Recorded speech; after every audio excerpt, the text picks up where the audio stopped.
Los objetivos de este problema van a ser conocer los elementos típicos presentes en una instalación para transporte de fluidos, conocer y aplicar cómo se clasifica el servicio de una instalación según norma ASME B313, conocer y aplicar los cálculos que permiten especificar los requerimientos para el diseño de una instalación, aplicar los conocimientos previos adquiridos sobre la mecánica de los fluidos incompresibles y la ecuación de Bernoulli aplicada en bombas centrífugas.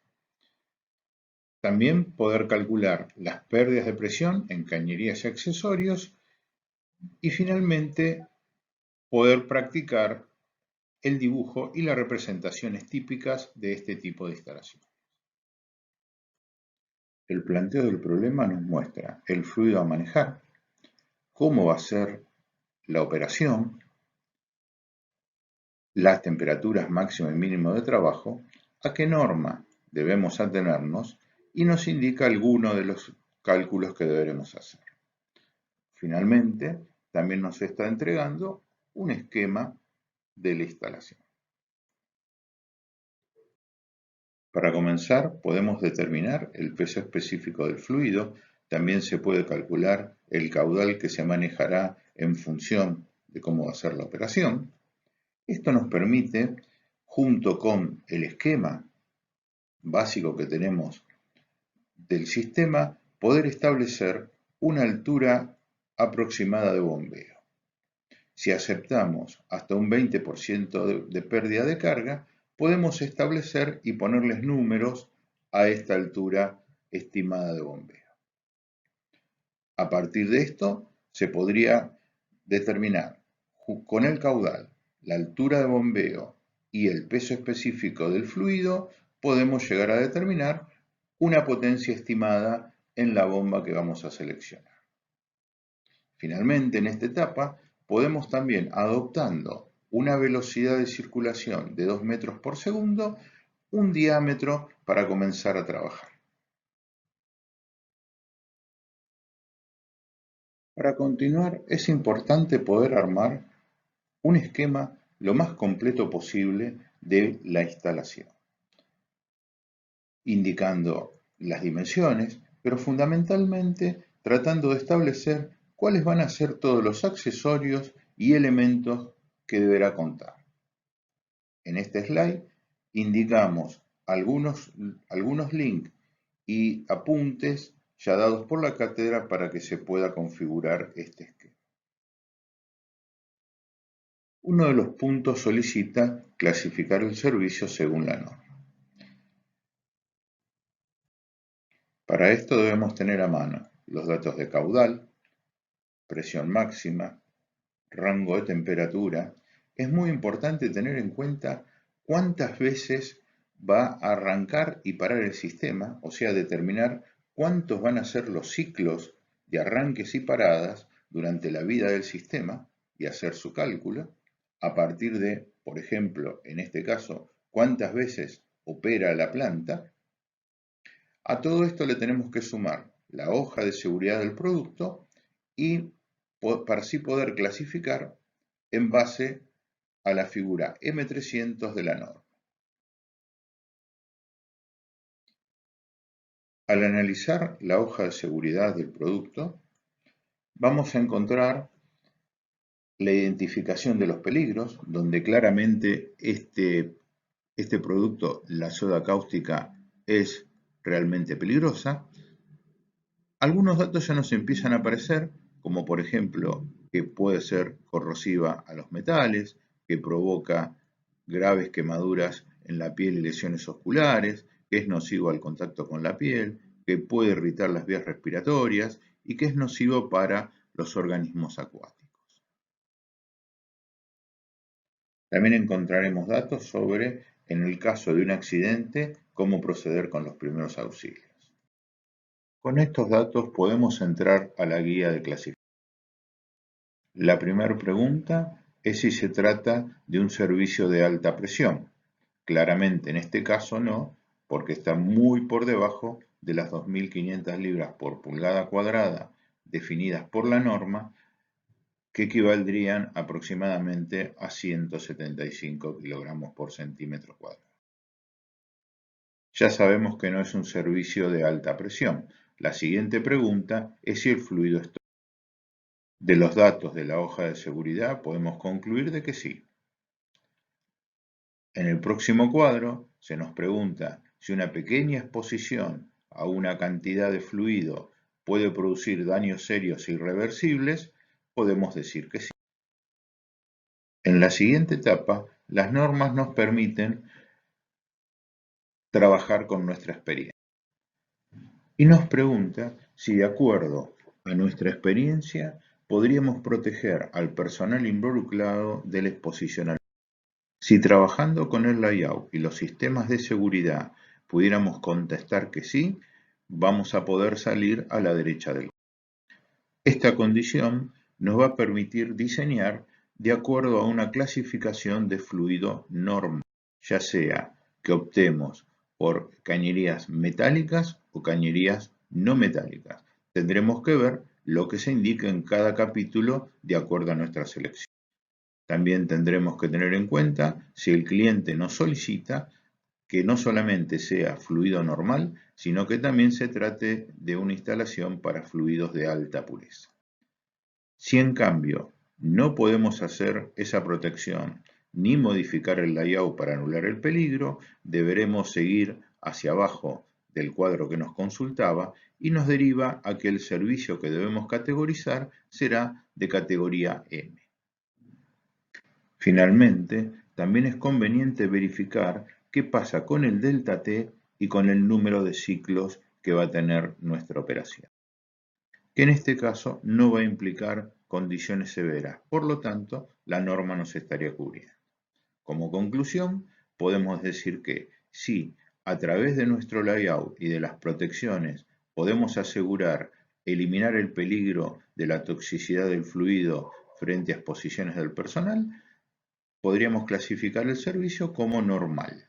En cambio, si no podemos eliminar esos peligros, tendríamos que clasificar el servicio como categoría M, a lo cual habría que sumarle, de ser necesario, la categoría de fluido de alta pureza, en el caso de ser necesario.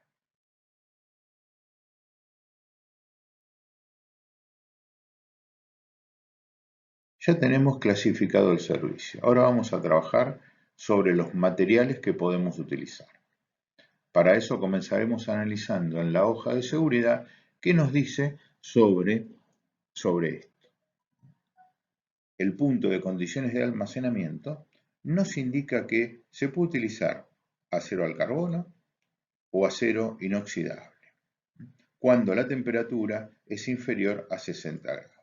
Lo que también nos indica es que no se recomienda utilizar ni aluminio, zinc, estaño o ninguna de sus aleaciones. Una de las características que nos va a permitir determinar cómo va a ser el comportamiento del fluido frente a otros materiales va a ser su pH. En este caso, se trata de una solución fuertemente básica. A continuación, investigamos de la información de un proveedor de materiales para instalaciones de la industria química cómo es el comportamiento de este tipo de fluidos. De esta investigación podremos tener idea, por ejemplo, si queremos utilizar acero inoxidable, qué tipo tendríamos que utilizar. También podemos obtener detalles sobre cuánto hay que dejarle como sobrematerial en función de la vida útil de la instalación. Este sobrematerial está calculado en milímetros por año.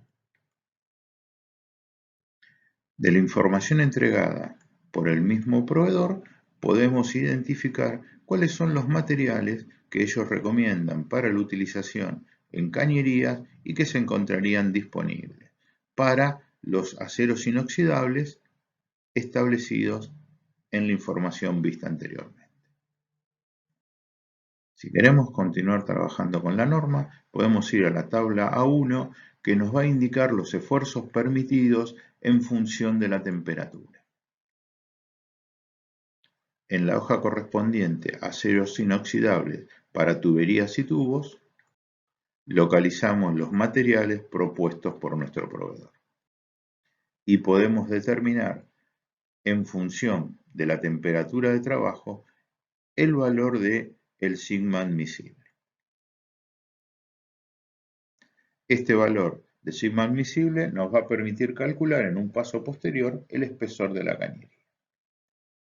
Para calcular el espesor de la cañería utilizaremos la fórmula propuesta por la norma ASME, más los datos que ya fuimos obteniendo en los pasos previos. A partir de este cálculo podremos seleccionar de una tabla de proveedores el schedule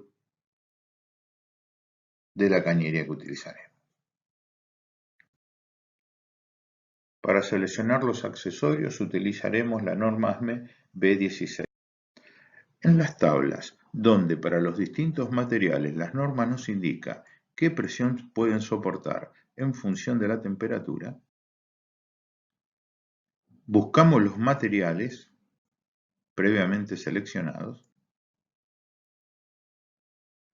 y recordando que nuestra presión de trabajo va a ser de 1,2 bar y nuestra temperatura máxima de 30 grados, seleccionamos la clase de accesorio que vamos a utilizar, que en este caso será la 150.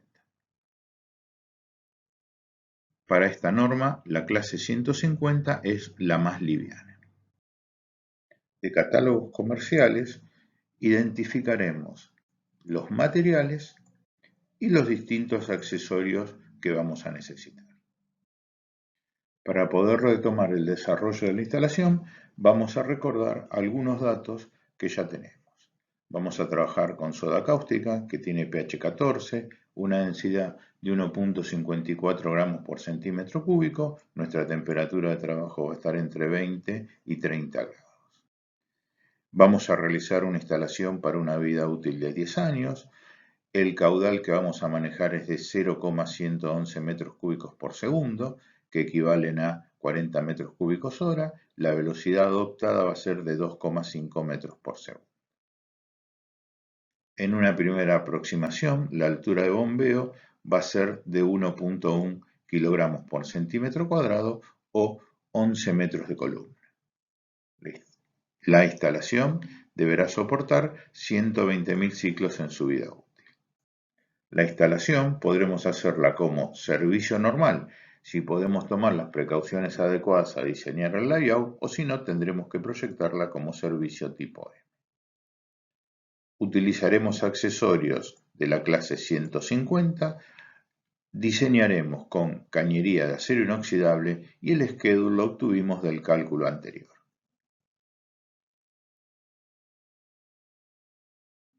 Antes de proceder al diseño de la cañería y la selección específica de los distintos elementos como las válvulas y accesorios, conviene seleccionar la bomba, ya que este paso puede transformarse en un cuello de botella de nuestro diseño. Los datos necesarios van a ser el caudal, la altura estimada de bombeo, una idea de cuál sería la potencia de la bomba y también empezar a tener en cuenta el diámetro de la cañería que nosotros calculamos. Como vamos a manejar un fluido altamente tóxico y agresivo, buscaremos en el catálogo de un fabricante que nos recomienda como bomba para productos químicos. En este ejemplo veo que cubre la aplicación y que también algunos de sus modelos estarán dentro de nuestros parámetros requeridos. A partir de acá seguiremos los pasos vistos cuando estudiamos selección de bombas. Arrancaremos eligiendo una familia dentro del modelo sugerido por el fabricante y luego buscaremos una curva específica que se adecue a nuestros parámetros de funcionamiento. En este caso estamos seleccionando una bomba que puede impulsar 40 metros cúbicos hora a 15 metros de altura, cubriendo perfectamente nuestra necesidad. Vemos que como característica esta bomba es de flujo radial con un diámetro de impulsor de 120 milímetros. Además ya podemos distinguir que va a tener un diámetro de entrada de 65 milímetros y un diámetro de salida de 40. El fabricante nos da el dato de la potencia para agua. Si aplicamos la relación entre el peso específico del agua y el peso específico de la soda cáustica, podremos establecer cuál va a ser la potencia para nuestro fluido. Además, obtenemos los datos dimensionales de la bomba que seleccionamos. Si viéramos nuevamente la bomba que seleccionamos anteriormente, veríamos que la velocidad de funcionamiento era de 2900 RPM. Para poder contar con otra opción de selección del mismo fabricante, vemos que nos puede ofrecer con velocidades de 1450 RPM. Para este caso, nos está ofreciendo otra familia de bombas. Lo mismo que hicimos con la primera, podemos hacerlo con esta segunda, donde a partir de las curvas propuestas por el fabricante, podemos determinar qué bomba nos va a poder entregar 40 metros cúbicos por hora a una presión que ronde los 15 metros de altura. También vamos a obtener como dato el NPSH requerido y la potencia para agua. Con esta potencia para el agua también nuevamente podemos calcular la potencia en el caso de nuestro fluido que es soda cáustica. Cabe recordar que esta potencia es la potencia en el eje de la bomba, al cual habrá que sumarle el rendimiento en el motor para determinar la potencia total necesaria para todo el sistema. Ya tenemos seleccionada la bomba, entonces podemos proceder a diseñar el sistema de aspiración, para lo cual les recomendamos ver la presentación previa sobre estos sistemas. Los pasos van a ser determinar un diámetro de aspiración en función de la velocidad recomendada y la entrada de la bomba, seleccionar los accesorios, calcular el delta P de las pérdidas de aspiración, determinar el delta H disponible para poder compararlo con el NPSH requerido.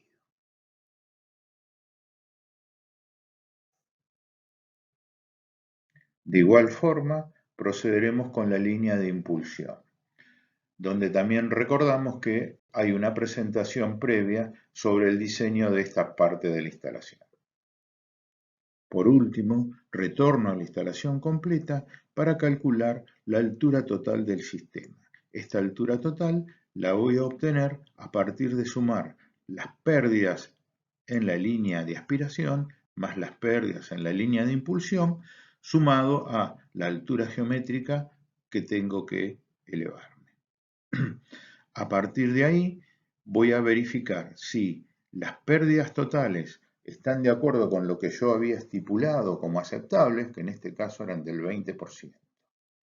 También procederé a comparar la curva de la bomba con la curva del sistema definitivo y a partir de ahí veré si requiero ajustar por leyes de afinidad el funcionamiento de la bomba.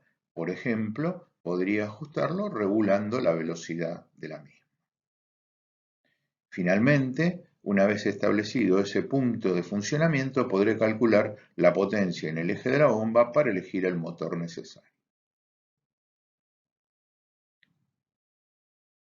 El último paso será un informe final donde tendré mi dibujo definitivo y un listado de componentes de la instalación.